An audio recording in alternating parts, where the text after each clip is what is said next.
آج ناظرین کرام آپ نے ہمارے ساتھ رہنا ہے کیونکہ آج موقع ظاہر ہے پاکستان میں 8 ذوالحجہ ہے، اور 8 ذوالحجہ جب تاریخ کے آپ جھروکوں میں جھانک کر دیکھتے ہیں تو ایک ایسی روایت ناظرین سامنے آتی ہے، ایک ایسی بات سامنے آتی ہے جو کلیجہ جو ہے منہ کو آنے لگتا ہے۔ بات یہ ہے کہ یہی قیامت کم نہ تھی کہ امام علی مقام امام حسین علیہ السلام اپنے نورانی گھرانے کے ساتھ اپنے نانا جان سرکار مدینہ صلی اللہ علیہ وآلہ وسلم اور سیدہ فاطمہ الزہرا سلام اللہ علیہا اور امام حسن علیہ السلام کو الوداع کہہ کر آخری سلام پیش کر کے 28 رجب 60 ہجری کو اپنے اہل بیت اور اپنے ساتھیوں کے ساتھ مدینہ منورہ چھوڑ کر مکہ مکرمہ روانہ ہو گئے۔ 3 شعبان سے 8 ذوالحجہ تک یعنی 4 مہینے سے زیادہ مکہ پاک میں قیام پذیر رہے۔ مکہ میں آپ علیہ السلام کی تشریف آوری کی خبر سن کر مکہ کے باسی نہایت خوشحال اور صبح و شام آپ علیہ السلام کے دیدار اور وجود مبارک سے فیض یاب ہوتے رہے۔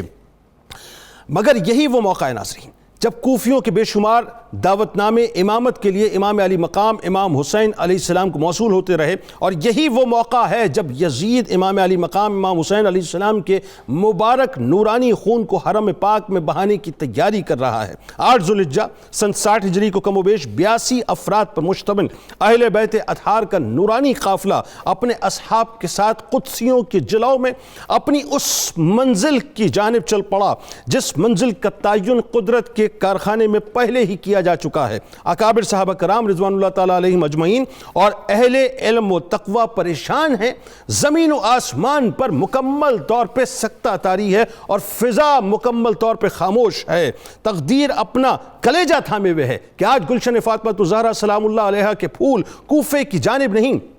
بلکہ کرب و بلا اور اپنی شہادت گاہوں کی جانب بڑھ رہے ہیں۔ کہیں محمد بن حنفیہ رضی اللہ تعالیٰ عنہ امام علی مقام امام حسین علیہ السلام کا ارادہ جان کر زار و قطار رو رہے ہیں تو امام علی مقام امام حسین علیہ السلام حق و باطل کا فرق واضح کرتے ہوئے پکار اٹھتے ہیں کہ مجھ جیسا شخص اس جیسے کی بیعت نہیں کر سکتا، یعنی کبھی بھی حق باطل کی بیعت نہیں کر سکتا۔ کہیں حضرت عبداللہ بن جعفر رضی اللہ تعالیٰ عنہ مضطرب ہو کر خط لکھتے ہیں کہ اے امام، اللہ کا واسطہ دیتا ہوں کہ یہ میرا خط جیسے ہی آپ کو ملے آپ لوٹ آئیے، کیونکہ جہاں آپ جا رہے ہیں میں ڈر رہا ہوں، میں سہم رہا ہوں۔ مگر جب آپ نہ رکے تو پھر حضرت عبداللہ بن جعفر رضی اللہ تعالیٰ عنہ بھی نہ رکے اور اپنے دونوں شہزادوں اون و محمد علیہ السلام کو امام علی مقام امام حسین علیہ السلام پر نچھاور کرنے کو بھیج دیا۔ تو کہیں عبداللہ ابن زبیر رضی اللہ تعالیٰ عنہ امام علی مقام امام حسین علیہ السلام سے عرض کرتے نظر آتے ہیں کہ اے امام، آپ مسجد حرام میں رہیے،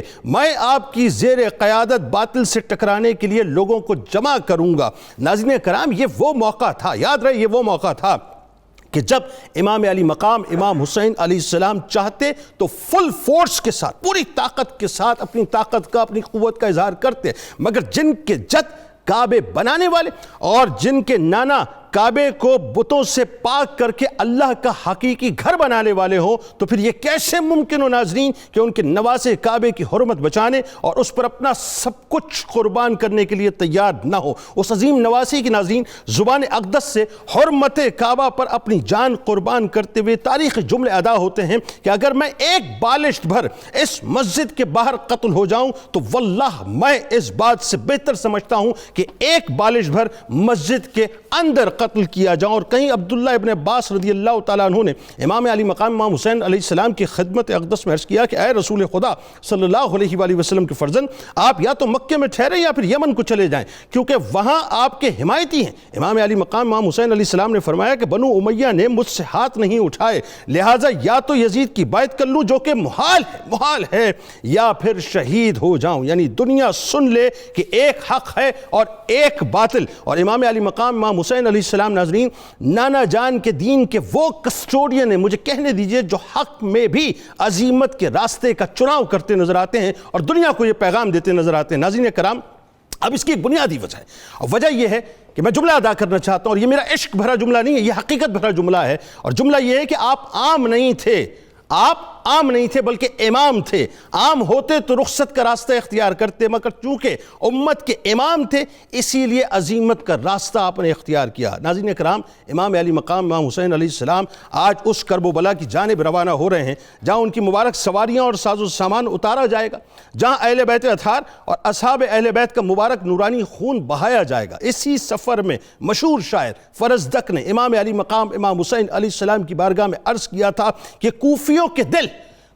کے دل آپ کے ساتھ ہیں مگر تلواریں یزید کے ساتھ ہیں. بس ناظرین، اب اسی سفر میں حضرت مسلم بن عقیل علیہ السلام، ہانی بن عروہ رضی اللہ تعالیٰ عنہ، عبداللہ بن یقطر رضی اللہ تعالیٰ عنہ کی شہادتوں کی خبر بھی آنے کو ہے. مگر نبی کے پیارے زہرا سلام اللہ علیہا کے راج دلارے مکہ مکرمہ بھی چھوڑ کر کوفے یعنی جانب شہادت،